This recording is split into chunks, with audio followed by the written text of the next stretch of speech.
कमजोरियां हमें कमज़ोर करती हैं और हमारी नाकामियां ही हमें बेरोज़गार करती हैं। आइए दोस्तों, इस डिजिटल टेस्ट में आपका स्वागत है। और ये डिजिटल टेस्ट जो है आपके लिए बहुत महत्वपूर्ण है। ये इंग्लिश और हिंदी दोनों में है, यानी कि ये बाइलिंगुअल है। और इस बात पे ध्यान देना है कि ये अपने आप में ही बहुत इम्पॉर्टेंट है, क्योंकि ये टेस्ट सीरीज़ है और ये डिजिटल टेस्ट सीरीज़ है। तो डिजिटल टेस्ट सीरीज़ में आपका स्वागत है। और इस चीज़ को ध्यान रखना है कि कमजोरियाँ जो होती हैं वो हमें क्या करती हैं, कमज़ोर करती हैं, और जो नाकामियाँ होती हैं हमारी वो हमें बेरोज़गार करती हैं। क्योंकि जब हम पढ़ते नहीं हैं और जब हम मन चुराते हैं, जब हम बहाने बनाते हैं और वही सब जब हम एग्ज़ाम के हॉल में बैठते हैं तो ऐसा लगता है कि हमें सारे क्वेश्चंस आ रहे हैं, लेकिन आते हुए क्वेश्चंस जो हमें देखे हुए होते हैं, लेकिन रिवीजन की कमजोरी की वजह से वो हमारे क्वेश्चंस क्या होते हैं, जिन्हें हम लगाना सही चाहते हैं वो उसके बगल वाला लग जाता है। और देखा हुआ पढ़ा हुआ सब कुछ लगता है, वहाँ लगता है कि हमने सब कर दिया। लेकिन रियलिटी ये है कि जब हमारे आंसर के आते हैं उस टाइम पे हमारी सच्चाई, कड़वी सच्चाई निकल के आती है और फिर हमें रिजल्ट में मात खानी पड़ती है। तो ये सारी चीज़ें हमारे साथ ना हो, आपके साथ ना हो, इसके लिए हम लेकर आए हैं डिजिटल आपके पास टेस्ट सीरीज।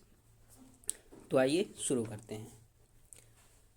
पहला क्वेश्चन है दोस्तों, सत्याग्रह। सत्याग्रह को राजनीतिक तकनीक के रूप में किसने विकसित किया? ये आपका पहला क्वेश्चन है। इसे इंग्लिश में देखेंगे तो satyagraha as a political technique was developed by, यानी कि satyagraha as a political developed by, यानी किसके द्वारा ये विकसित किया गया था।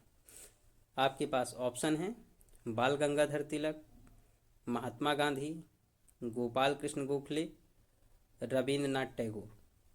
आप अपना उत्तर कहीं पास कॉपी में नोट करते चलें, फिर इसके बाद हम इस पर डिस्कस करते हैं। तो ये पहला क्वेश्चन है। तो दोस्तों इसका उत्तर क्या है? महात्मा गांधी। तो याद रखना है कि सत्याग्रह मेरा पहला, इसके पहले का जो वीडियो है मैंने उसमें सत्याग्रह के रूप में, और सत्याग्रह के रूप में जो मैंने प्रश्न किया था उसमें लास्ट में ये उसका दिया हुआ प्रश्न था और ये प्रश्न यहीं से लिया गया था। तो सत्याग्रह को राजनीतिक तकनीक के रूप में किसने विकसित किया? महात्मा गांधी ने। महात्मा गांधी ने पहली बार कब? पहली बार 1906 में। अगर आप देखेंगे तो दक्षिण अफ्रीका में पहली बार सफल सत्याग्रह का प्रयोग किया था विदेशी धरती पे नस्लीय भेदभाव के खिलाफ। ये चीज़ ध्यान रखना है। दूसरा उन्होंने चंपारण शुरू किया। ठीक है, भारत में एक सफल जो सत्याग्रह उनका था वो कहाँ था? चंपारण था। तो ये चीज़ भी याद रखना है। आइए नेक्स्ट क्वेश्चन देखते हैं। भारत में समाजवादी समाज की रूपरेखा की अवधारणा किसने दी?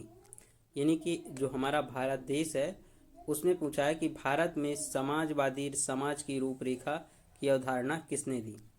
Who gave the concept of socialist pattern of society. यानी क्या दिया है दोस्तों, यहाँ इस चीज़ को ध्यान रखना है। Who gave the concept of socialist pattern of society in India. तो सोशलिस्ट पैटर्न ऑफ सोसाइटी का जो विचार है, जो अवधारणा है, जो कंसेप्ट है, उसको किसने दिया है? ऑप्शन है Ram Manohar Lohia, Jawaharlal Nehru, Jayaprakash Narayan, M.N.. Roy.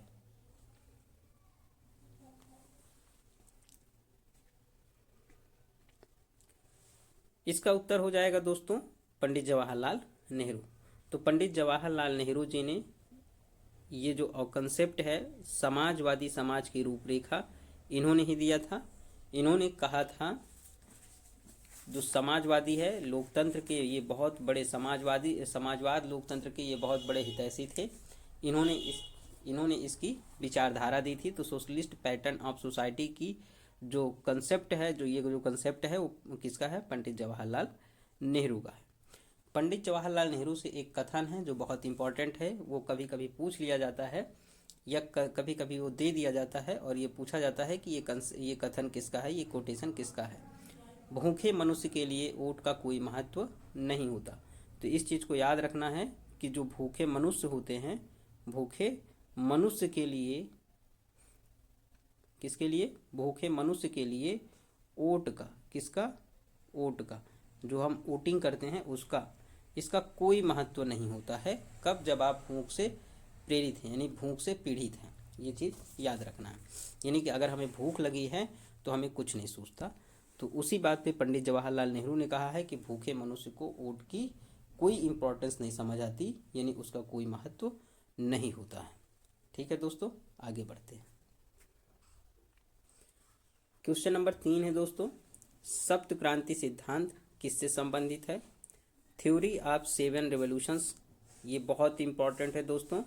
Is associated with सप्त क्रांति सिद्धांत किससे संबंधित है? Means theory of 7 revolutions is associated with. तो यहाँ पास ऑप्शन दिए हुए हैं दोस्तों, इस पे आप विचार करिए, लेकिन याद रहे ये बहुत इंपॉर्टेंट है। ऑप्शन है जयप्रकाश नारायण, राम मनोहर लोहिया, BR अम्बेडकर, MK गांधी।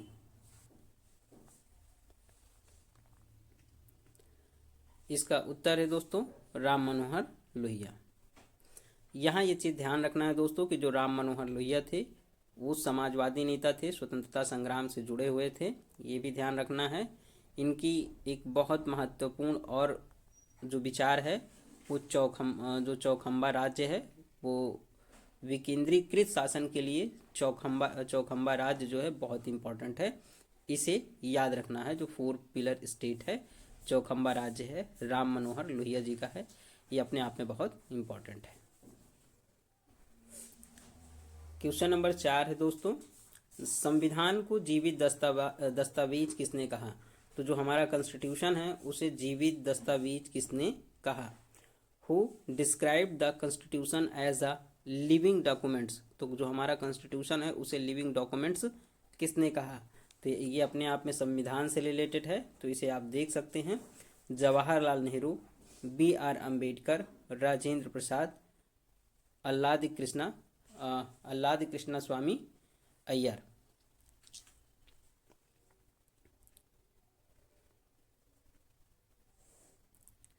इसका उत्तर है दोस्तों BR अम्बेडकर।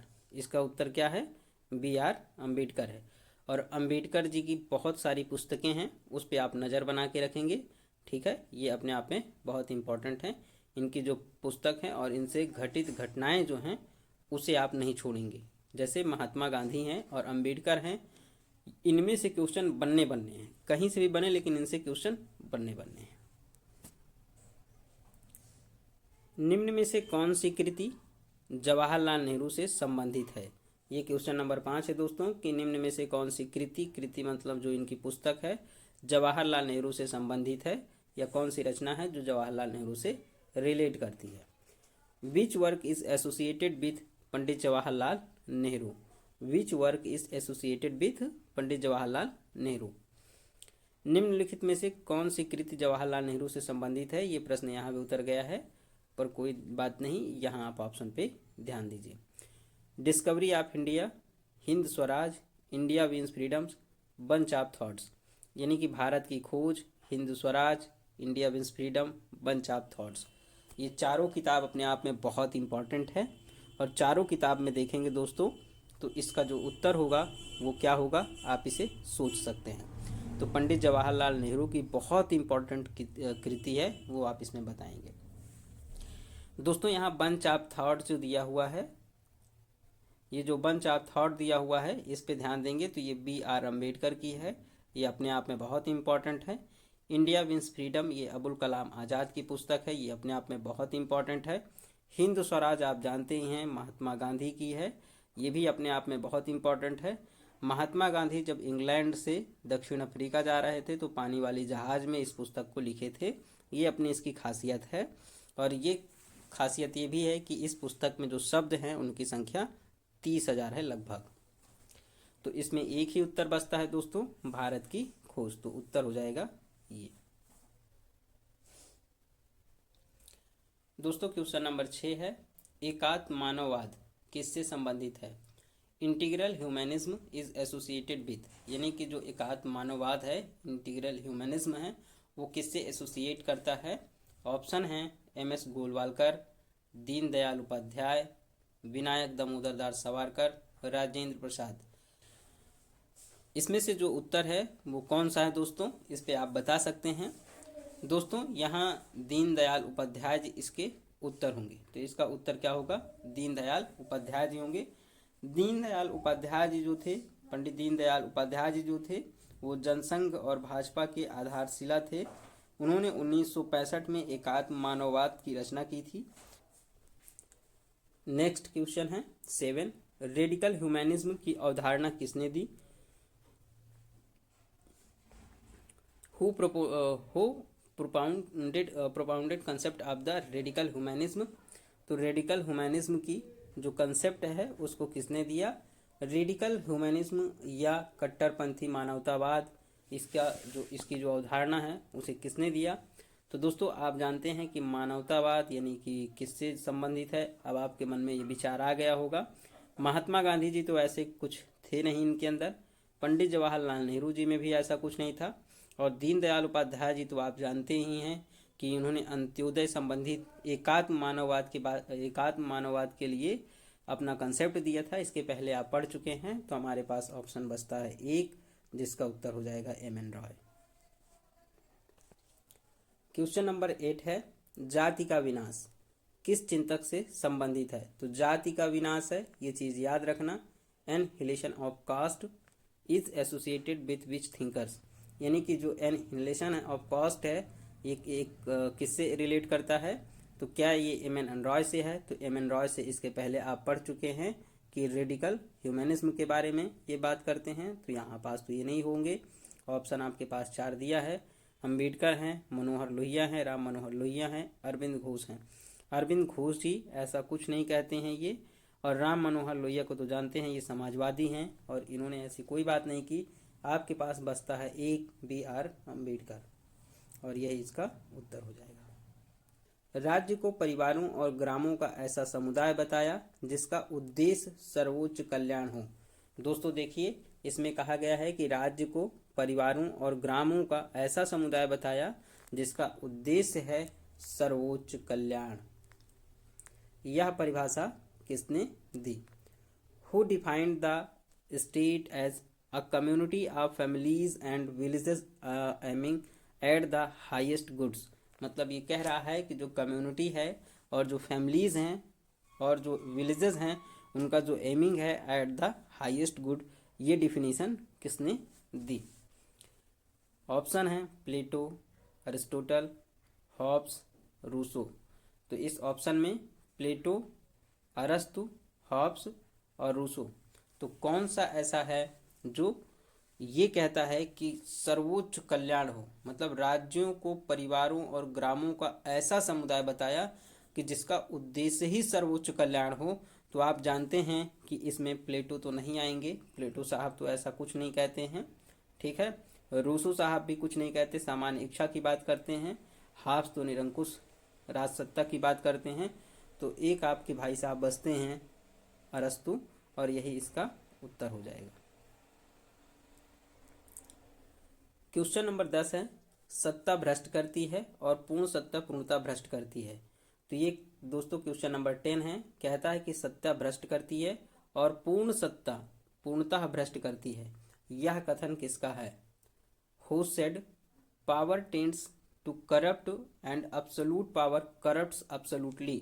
कह रहा है कि जो पावर है वो टेंड्स करता है करप्ट को, और जो अब्सोल्यूट पावर है, अब्सोल्यूट पावर का मतलब जो निरंकुश सत्ता है, जो पूरी की पूरी सत्ता है वो करप्ट कर देती है पूरी तरह से, यानी कि अब्सोल्युटली। ये कथन किसका है। क्या ये कथन मैकियावेली का है, लॉर्ड एक्टन का है, या बर्ग का है, या हेगल का है। तो दोस्तों ये ऑप्शन है, इसे आप इसका उत्तर आप दीजिए। तो दोस्तों इसका उत्तर आप कमेंट बॉक्स में देंगे कि इसका उत्तर क्या होगा।